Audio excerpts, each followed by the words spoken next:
ரூபாய்க்கு 3 படி லட்சியம் நிச்சயம் 1 படினாரு. அதுல இருந்து ஆரம்பிச்சா இலவசம். அதுவும் என்ன பண்றது, நிலவரம் பிடிக்குது. அவங்க இஷ்டத்துக்கு அவன் அதாவது தொழிற்சாலையை உருவாக்க விரும்பவில்லை.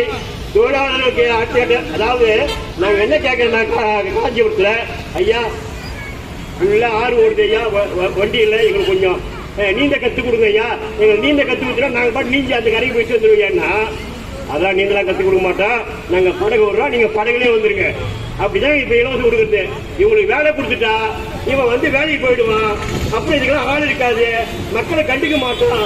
இப்படி நினைக்கின்ற ஆட்சியாளரை வைத்துக் கொண்டு மக்களுக்கான அரசாங்கமா அரசுக்கான மக்களான இந்த போர்டு போட்டா அவர் தெரியாம போட்டாரு. அவரு கோயிலிருந்து முட்டை வந்தா முட்டையிலிருந்து கோழி உண்டாச்சு. என்ன செய்யுது இங்க நிலவரமே சிக்கலாக்குதுங்க எல்லாமே. இன்னும் பாருங்க, நான் எனக்கு கடவுள் நம்பிக்கை கிடையாது எனக்கு. இருந்தாலும் மோடி ஒண்ணு நான் எதிர்பார்த்துக்கிறேன்.